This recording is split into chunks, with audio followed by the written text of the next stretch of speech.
Lu pernah lihat nggak nih bahwa ada pemimpin punya masalah yang dimana masalahnya itu-itu aja nih guys. Dan berulang-ulang. Padahal mereka sudah memberikan solusi dengan baik. Nah, tetapi ada tetap timbul masalah itu lagi. Contoh nih, setiap tahun nih di pinggir jalan selalu adanya bongkaran kabel. Nah, lu pernah lihat kan nih guys, di mana dampak dari bongkaran kabel itu, yang pertama, merusak jalan itu sendiri. Nah, kan? Yang kedua, mengakibatkan kemacetan yang luar biasa nih guys. Bener nggak? Kalau lu pernah ngerasakan itu, gue juga pernah lah. Dan itu yang menarik adalah berulang setiap tahun. Nah, mulai dari gue kecil sampai sekarang pun, masalahnya adalah bongkaran kabel setiap tahun. Dan tentunya berdampak nggak baik ya guys. Nah, pertanyaannya gini, kenapa sih ini masalah ini kok berulang-ulang dan nggak pernah selesai-selesai? Menurut gue sih karena tidak maksimalnya solusi yang diberikan. Kok bisa nggak maksimal nih, Gung? Nah, bisa jadi karena kurangnya atau menggali akar masalah yang lebih mendalam. Nah, podcast kali ini akan gimana ya? Membahas gimana caranya agar kita bisa menggali akar masalah yang lebih mendalam. Nah, sehingga diharapkan kita bisa memberikan solusi yang efektif. Nah, terutama kita juga bisa membantu dalam kehidupan sehari-hari kita nih guys. Nah, oke? Penasaran? Yuk kita simak ya guys, tentunya setelah pesan-pesan berikut ini. Hai semuanya, selamat datang di channel podcast Manusia Pembelajar. Nah, podcast ini menyajikan pembelajaran dan investasi nilai-nilai kehidupan yang bermakna. Yuk kita dengerin.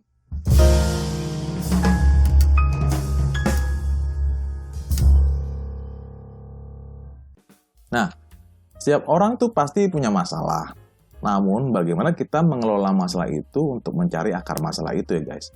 Tentunya dengan baik, sehingga kita bisa memberikan solusi dengan efektif dan tepat. Nah, masalah itu timbul pasti dalam kehidupan sehari-hari. Bisa dalam pekerjaan kita, bisa dalam bisnis kita, atau juga dalam organisasi kegiatan kita. Tentunya organisasi yang lu sedang jalankan. Nah, untuk menggali akar masalah sebenarnya banyak banget metode-metodenya guys.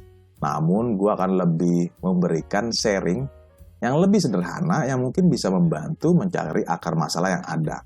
Nah, salah satunya adalah teknik 5 mengapa. Kalau kata bahasa Inggrisnya 5 why. Kan? Teknik ini adalah praktiknya bertanya menggunakan mengapa sebanyak 5 kali untuk menyelidiki hubungan sebab akibat nih guys. Sampai mendapatkan akar penyebab masalah yang ditemukan. Nah, teknik 5 mengapa ini dikembangkan oleh Sakichi Toyoda, yaitu pendiri Toyota nih guys, pada tahun 1930-an dan kemudian digunakan di Toyota Motor Corporation atau di tahun 1970-an. Teknik ini masih populer karena digunakan di sistem produksi Toyota nih guys. Nah, sekarang ini teknik ini digunakan dalam strategi Six Sigma sejumlah perusahaan-perusahaan besar. Nah, ini istilah manajemen lah guys. Nah, lama-lama kok gue ngomongin Toyota jadi promosi ya guys. Udah nggak apa-apa ya. Yang penting gue mau sharing. Nah, gue akan kasih lebih sederhana agar lu juga bisa pakai dalam kehidupan sehari-hari. Nah, pertanyaan bagaimana caranya untuk menggunakan teknik 5 mengapa ini guys. Nah, berikut ini gue akan jelasin dengan contoh agar lu bisa mencerna dengan oke nih guys. Oke. Contoh nih.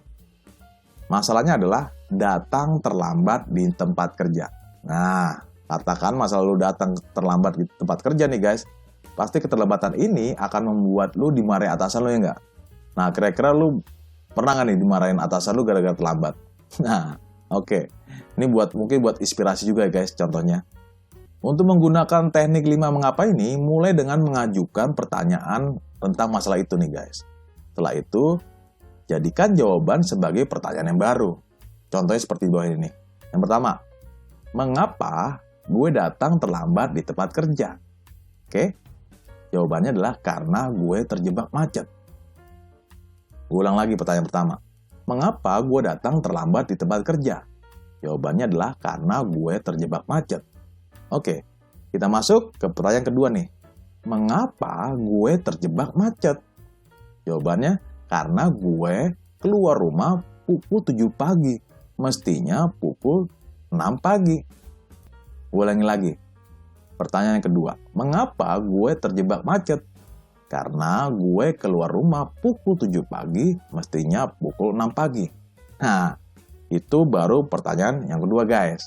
Nah, sekarang nih kita masuk ke pertanyaan yang ketiga. Mengapa gue keluar rumah pukul 7 pagi? Jawabannya karena gue terlambat bangun pagi. Nah, ulang lagi pertanyaan ketiga nih. Mengapa gue keluar pukul 7 pagi? Karena gue terlambat bangun pagi. Nah, sekarang kita masuk ke pertanyaan yang keempat. Mengapa gue terlambat bangun pagi? Karena gue tidur pukul 2 dini hari. Nah, gue ulang lagi ya guys. Mengapa gue terlambat dibangun pagi? Karena gue tidur pukul 2 dini hari. Nah, kita masuk tuh. Tadi pertanyaan keempat. Sekarang kita masuk ke pertanyaan kelima nih. Mengapa gue tidur di jam 2 dini hari? Karena gue keasikan berselancar di internet. Nah, ini pertanyaan 5, gue ulang lagi. Mengapa gue tidur di jam 2 dini hari? Karena gue keasikan berselancar di internet. Nah, jawaban kelima ini merupakan akar masalah ini, guys. Gue ulang lagi bahwa masalah utamanya adalah gue keasikan berselancar di internet. Sehingga tidurnya terlambat jam 2 malam dini hari. Jadi, solusi atau tindakan yang bisa kita lakukan untuk menyelesaikan masalah datang terlambat di tempat kerja lo adalah membatasi diri berselancar di internet sampai pukul 10 malam aja nih, biar kita nggak terlambat. Nah, begitu guys. Jadi artinya bagaimana kita mendalami permasalahan yang ada. Oke? Nah, itu adalah salah satu contoh untuk mencari akar masalah yang terutama dalam kehidupan sehari-hari kita nih guys. Nah, kalau lu masih bingung, atau mungkin butuh diskusi, atau butuh ngobrol-ngobrol, bisa juga sama tim growing nih. Kali aja lu bisa bantu untuk membantu dalam solusi lu ya guys. Nah, lu bisa hubungi tim growing di link yang udah gue tulis di deskripsi ya guys. Nah, itu dulu pembelajaran buat lu dan gue pada hari ini. Semoga bermanfaat. Salam Growth Mindset Indonesia.